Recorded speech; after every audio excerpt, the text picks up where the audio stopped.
بسم اللہ الرحمن الرحیم۔ السلام علیکم ورحمۃ اللہ وبرکاتہ۔ ناظرین کرام، آپ دیکھ اور سن رہے ہیں پروگرام غزوہ ہند پیر پنجر سرکار کی نظر میں۔ ناظرین کرام، آج ایک نئی ویڈیو کے ساتھ، نئی پیشن گوئیوں کے ساتھ میں حاضر ہوں، تو چلتے ہیں ناظرین آج کی ویڈیو کی طرف۔ ناظرین کرام، پیر صاحب کہتے ہیں کہ براق نے آپ صلی اللہ علیہ وسلم کو آسمانوں کی سیر کروائی۔ جب آپ صلی اللہ علیہ وسلم معراج پر تشریف لے گئے تھے، ان کو سارے نبی ملے تھے، حضرت آدم علیہ السلام بھی موجود تھے۔ اللہ تعالیٰ نے اپنے پیارے نبی کریم صلی اللہ علیہ وسلم کا شاندار استقبال کیا۔ وہاں پر آپ صلی اللہ علیہ وسلم نے جماعت کروائی، لیکن اس وقت تو نماز فرض نہیں تھی۔ پھر کون سی نماز کی جماعت کروائی گئی؟ اس وقت تو ابھی آپ صلی اللہ علیہ وسلم معراج پر تشریف لے گئے تھے۔ اس وقت پیار اور محبت والی نماز آپ صلی اللہ علیہ وسلم نے پڑھائی۔ کوئی پوچھے تو یہی جواب دینا چاہیے، سارے نبیوں نے نماز پڑھی۔ اس وقت سارے نبی وہاں تھے اور زندہ تھے۔ اللہ تعالیٰ کے نبی زندہ ہیں۔ جب غزوہ ہند ہوگا، یہ غزوہ ہند کے ہراول دستہ ہوں گے۔ غزوہ اس کو کہتے ہیں جس میں آپ صلی اللہ علیہ وسلم نے شرکت فرمائی ہو، جس جنگ میں آپ صلی اللہ علیہ وسلم نے کمان کی ہو۔ پاکستان کو للکارا گیا اور کہا گیا کہ لاہور میں ہم صبح کا ناشتہ کریں گے۔ جب انہوں نے حملہ کیا تو پھر ان کے سارے خواب چکنا چور ہو گئے۔ پاک فوج نے ان کو ایسی ضرب لگائی، پاک فوج کا ایک ایک جوان ان کے 10 جوانوں پر بھاری تھا۔ پاکستان نظری کی بنیاد پر بنا ہے۔ اللہ کے فضل سے پاکستان 27 رمضان المبارک لیلۃ القدر کی رات کو مارز وجود میں آیا۔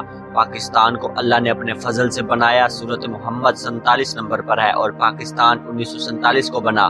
پاکستان 2038 کو ثانی مدینہ سلطنت بن جائے گا۔ بنگلہ دیش، سری لنکا، بھوٹان، تبت، لداخ، بھارت ثانی مدینہ سلطنت کا حصہ ہیں۔ 313 کالے جنگی طیارے پاکستان کو اللہ کی طرف سے تحفے میں ملیں گے۔ جب کوئی ایماندار بندہ پاکستان کے اقتدار میں آیا تو یہ طیارے بھی مل جائیں گے، خزانے بھی نکل آئیں گے، مہنگائی کا تو نام بھی باقی نہیں رہے گا۔ مہنگائی ختم ہوگی، بس ایک بار ایماندار بندے کو آنے دو۔ اس وقت قاتل بیٹھے ہیں۔ ماڈل ٹاؤن کا واقعہ ثناء اللہ نے کروایا، تب اس وقت وزیر اعظم نواز شریف تھا، وزیر اعلیٰ شہباز شریف تھا، وزیر قانون ثناء اللہ تھا۔ اس گلو بٹ نے ماڈل ٹاؤن میں حافظ قرآن کو بھی نہ بخشا۔ تو جب ایسے ظالم حکمران آئیں گے تو غریب عوام کے ساتھ ظلم اور زیادتی تو ہوگی۔ ماڈل ٹاؤن کا کیس کھلنے والا ہے، یہ جو مرضی کر لیں اس کیس سے نہیں بچ سکتے۔ جہاں مرضی چھپ جائے، ماڈل ٹاؤن کا کیس ان کو نہیں چھوڑے گا۔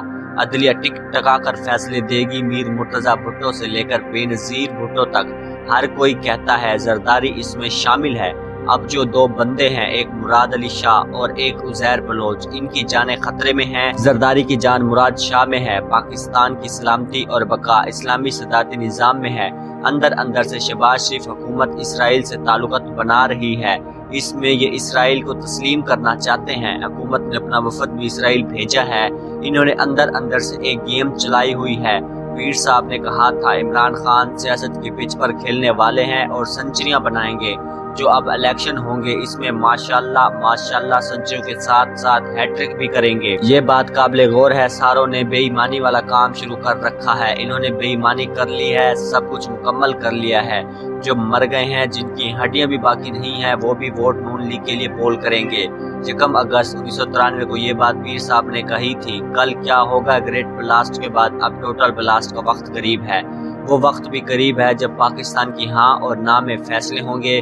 ہمارا اسلام آباد، جہاں بڑی امام پاک ہیں، یہ عالم اسلام کا ہیڈ کوارٹر ہوگا۔ عبداللہ شاہ غازی 92 ہجری کو کراچی میں آئے غزوہ ہند میں شامل ہونے کے لیے۔ جتنے بھی اولیاء اللہ ہیں، جب آپ صلی اللہ علیہ وسلم معراج پر تشریف لے گئے تو اللہ تعالیٰ نے اولیاء کے لیے کافی باتیں کی۔ کم و بیش 20,000 باتیں اولیاء اللہ کے بارے میں تھی۔